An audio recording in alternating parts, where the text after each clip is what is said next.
درود بر شما علاقه‌مندان به پژوهش و نگارش مقاله‌های علمی. من حمید توانگر هستم، پزشک و پژوهشگر علوم پزشکی. در این کلیپ که سری جدید از آموزش رایگان نگارش مقاله‌های علمی محسوب میشه، تصمیم دارم که نکات مهم نگارش مقاله به زبان انگلیسی رو بهتون یاد بدم. از پایه شروع میکنم و قدم به قدم با هم پیش میریم تا همه نکات درباره یک مقاله خوب رو یاد بگیرید. نکات زیادی رو از تجربیات خودم و تیم پژوهشی همراهم که سالهاست مقاله‌های عالی نوشتند و به پژوهشگران کمک کردند تا مقاله‌هاشون با کیفیت بهتر منتشر بشه رو با شما به اشتراک خواهم گذاشت. علاوه بر اون با توجه به گسترش هوش مصنوعی تلاش میکنم که هر جا کاربرد داشته باشه بهتون نکات لازم رو یادآوری کنم. برخی از دانشجویان و پژوهشگران تازه کار از نوشتن میترسند. حتی برای من که علاقه‌مند به نوشتن هستم، هر بار که میخوام مطلبی بنویسم باید به خودم یادآوری کنم که قدم اولش سخته. شروع کن، بقیه‌اش حله. بگذارید ببینیم که نگارش خوب یعنی چی. این تعریف خیلی مهمه و در بخش‌های مختلف به این موضوع اشاره میکنم تا یادتون بمونه که هدف از نوشتن چیه. نگارش خوب یعنی اینکه ایده‌ای که در ذهن دارید رو به ساده ترین یعنی قابل فهم ترین روش بیان کنید تا مؤثر باشه، یعنی خواننده ایده شما رو درک کنه. اگر این نکته رو به یاد داشته باشید هرگز متن ضعیف نمی نویسید. این تعریف فراتر از نگارش مقاله علمیه و قطعاً شامل مقاله های علمی هم میشه. شما باید نتایج خودتون رو طوری بیان کنید که همکاران شما بفهمن و بتونن استفاده کنن یا اینکه نقدش کنن یا ازش در مقاله هاشون استفاده کنن. نوشته خوب رو علاوه بر همکاران، سیاستگزاران و حتی مردم عادی ممکنه بخونن.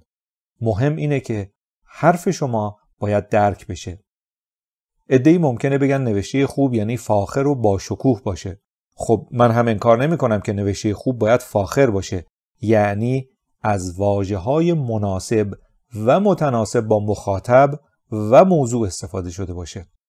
اما اگه محور نگارش این باشه، شما هیچ وقت نمیتونید بنویسید و شاید بنویسید و از بس به این موضوع توجه دارید اصل مطلب که انتقال ایدتون هست فراموش بشه. این فاخر شدن رو بذارید برای مرحله ویرایش و بازبینی و تا جایی بهش اهمیت بدین که قابل فهم بودن آسیب نبینه. جمله‌های پیچیده برای تافل و آیلتس یا مسابقات ادبی ممکنه براتون امتیاز بیاره، البته به شرطی که قابل فهم باشه، ولی در بقیه متون امتیاز منفی داره چون درک رو سخت میکنه. پس نکته‌ای که امروز از این درس میگیرید این باشه که به قابل فهم بودن اهمیت بدید. فکر کنید که هدفتون از نگارش مقاله اینه که یه فکری دارید که میخواید مطرح کنید و این فکرتون روشن و آشکاره، نه مبهم و غیر قابل درک. از یه پژوهشگر هم انتظار دیگه ای نداریم. در این اسلاید چند افسانه درباره نویسندگی رو مطرح میکنم. اول اینکه بعضیا باور دارن که نویسنده خوب استعداد ذاتی داره. استعداد به نظر من در هر زمینه‌ای تنها کمکی که میکنه اینه که شما سریعتر احتمالاً به نتیجه برسید، وگرنه همه توانایی‌های بشری اکتسابی هستند. دست کم تا الان ژن نویسندگی شناسایی نشده یا حتی ژن جراحی یا ژن وکالت. بهتره بگیم که مثلا من حوصله نوشتن ندارم تا اینکه استعدادش رو ندارم.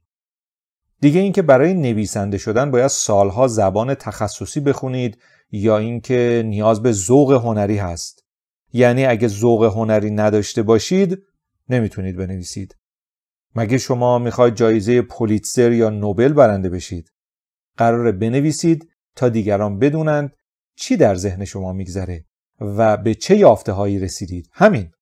یه قدم جلوتر به اونایی میرسیم که فکر میکنن تحت اثر مواد میشه نویسنده شد، یا اینکه حتی بعضیا میگن که به نویسنده ها الهام میشه، وگرنه یه انسان معمولی نمیتونه به این زیبایی بنویسه. خب تا جایی که من خبر دارم الهامی در کار نیست. نویسنده ها، حتی اونهایی که ادبی می نویسند، حوصله بیشتری از دیگران دارن و از نوشتن نمی ترسن. برای نویسنده خوب شدن باید اول از همه حرفی یا ایده‌ای برای انتقال داشته باشید. کسی که پژوهشی کرده حتما حرفی برای گفتن داره. اون حرف باید اونقدر مهم باشه که حوصله هم بکنید، یا اینکه اونطور که در ایران و بیشتر کشورها دیده میشه برای دانش آموختگی یا ارتقا بهش نیاز داشته باشید. چیزی که من بیشتر در دانشجویان دیدم اینه که به هدف اصلی توجه نمی‌کنن. اینکه با ساده ترین روش ایدهشون رو بیان کنند. جمله هایی در مقاله هایی که برامون میاد میبینیم که قابل فهم نیستن.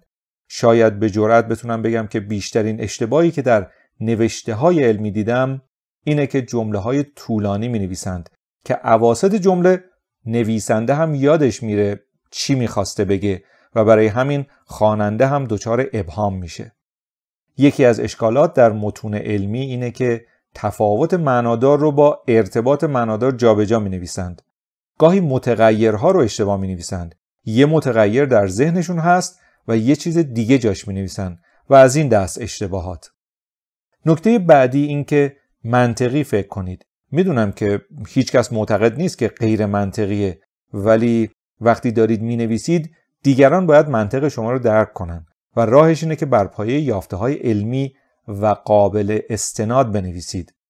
خوشبختانه هر دو اینها رو پژوهشگران دارند و قواعد نگارش رو در این دوره من بهتون یاد میدم تا نوشته هاتون بهتر و قوی‌تر بشه. چکیده اونچه که تا الان گفتم میتونه این باشه که نوشتن آموختنیه و نیاز به استعداد خاصی نداره. با جادو و جنبل هم نمیشه نویسنده شد. یه مهارته که یاد میگیرید و امروزه ابزارهایی مثل هوش مصنوعی هم میتونه بهتون کمک کنه. برای اینکه نویسنده خوبی بشید، اول اینکه باید تمرین کنید و هرچه بیشتر تمرین کنید، سریعتر به نتیجه میرسید. دوم اینکه زیاد مطالعه کنید. نوشته نویسندگان مطرح در اون رشته رو بخونید تا سبک نگارش اونها براتون الهام بخش باشه. این الهام البته با اون الهام فرق داره. با دید خریدارانه بخونید. انگار میخواید نقد کنید و از روش بیان ایده ها در هر بخش الهام بگیرید. تا میتونید بنویسید. حتی شده رایگان برای دوستانتون مطلب بنویسید. وقتی که متنی رو براشون نوشتید، بازبینی و اصلاح میشه، خیلی چیز یاد میگیرید و بعد از مدتی یه سر و گردن از اون دوستانتون بالاتر میرید. اگه براتون سخته که شروع به نوشتن کنید، یافته ها یا ایده هاتون رو برای یه دوست یا آشنا شرح بدید. اصلا صدای خودتون رو ضبط کنید و گوش بدید. ببینید که چقدر قابل فهمه. از همون گفتگو برای شروع نوشتن استفاده کنید. متنش رو بنویسید و بعد اصلاح کنید تا بهتر بشه. وقتی که متنی رو نوشتید، خودتون رو جای خواننده بگذارید. تلاش کنید که طوری بنویسید که خواننده انگیزه برای ادامه مطلب داشته باشه، نه اینکه حوصله‌اش سر بره و ادامه نده. دچار فلج نگارشی نشید. یعنی منتظر نباشید که افکارتون شروع کنن از ذهنتون بر قلمتون جاری بشن. بنویسید. منتظر این نباشید که ستاره بخت شما بدرخشه و اوضاع از قمر در عقرب در بیاد.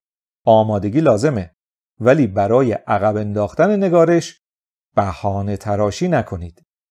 در این دوره یاد میگیرید که چطور نوشتتون رو بازبینی و ویرایش کنید تا اون جذابیت و زیبایی که دنبالش هستید رو به دست بیارید. سادگی زیبایی است رو فراموش نکنید. زیباترین نکته اینه که نوشته شما خونده بشه و درک بشه. برای نویسنده خوب شدن باید جراح خوبی بشید.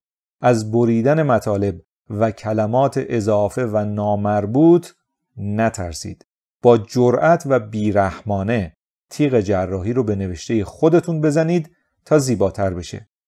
بسیار برای من اتفاق افتاده که چکیده های 300 کلمه‌ای رو بدون از دست دادن هیچ نکته اساسی به زیر 200 کلمه کاهش دادیم. و نکته پایانی این که یک ویراستار حرفه‌ای در دوستان و آشنایان پیدا کنید یا اینکه هزینه کنید و از ویراستاران حرفه‌ای استفاده کنید تا متن‌هایی که می‌نویسید اصلاح بشه. یعنی سبک خودتون رو داشته باشید ولی اصلاح بشه تا اون سبک به نسخه مناسبتر و فاخری تبدیل بشه.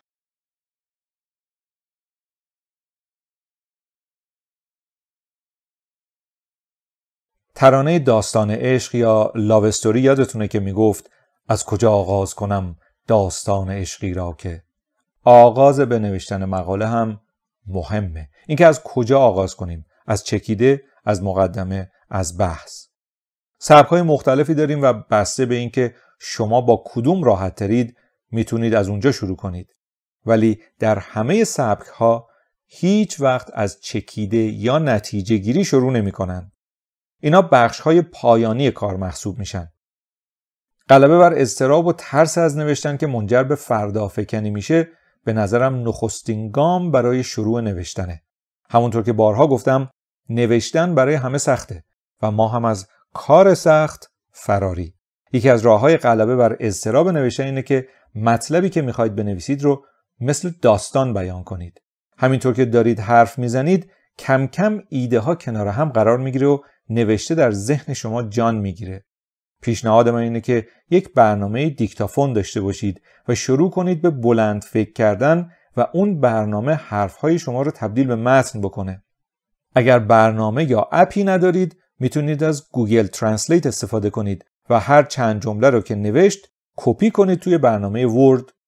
راهکار دیگه برای غلبه بر اضطراب نوشتن اینه که کارتون رو به بخش‌های کوچکتر تقسیم کنید و یه برنامه ریزی داشته باشید که مثلا روزی 400 تا 500 کلمه بنویسید. یعنی یه مقاله 3000 کلمه‌ای که اندازه مناسبی برای یه مقاله کمی محسوب میشه حدود 1 هفته وقت لازم داره. به ویژه در آغاز راه هرگز با این برنامه که صبح شروع به نوشتن کنید و 1-2 روزه کار رو جمع کنید فکر نکنید. نتیجه خوب نمیشه. لزومی هم نداره که همه بخش‌ها رو یه روزه بنویسید. خسته کننده هم هست و همین باعث میشه که هی کارتون رو به تعویق بندازید. هدف گذاری حتی میتونه به این صورت باشه که 1-2 بند یا پاراگراف از مقدمه یا بحث رو بنویسید. هدف گذاری باید بر اساس توان و علاقه شما تنظیم بشه. طوری هدف گذاری کنید که قابل انجام باشه. حساب کسانی که حرفه‌ای هستن فرق میکنه. من برای کسانی میگم که هر از گاهی قراره یه مقاله داستانی یا بخشی از یه کتاب رو بنویسن. حالا وقتی که به هدفتون که مثلا 400 کلمه است رسیدید و احساس کردید که میتونید ادامه بدید، خب ادامه بدید. ولی اگر هم حوصله نداشتید، با توجه به اینکه به هدفتون رسیدید، این رو میتونید یک موفقیت محسوب کنید و با حس خوبی که پیدا میکنید در روزهای بعدی ادامه بدید. حالا اگه هدفی سخت یا غیر قابل انجام بگذارید، در پس ذهنتون مکانیزم های دفاعی را میافتن و شما رو تشویق به عقب انداختن کار میکنن. گام های کوچک پیوسته یا همونطور که در مثل پارسی گفته میشه، رهروان است که آهسته و پیوسته رود.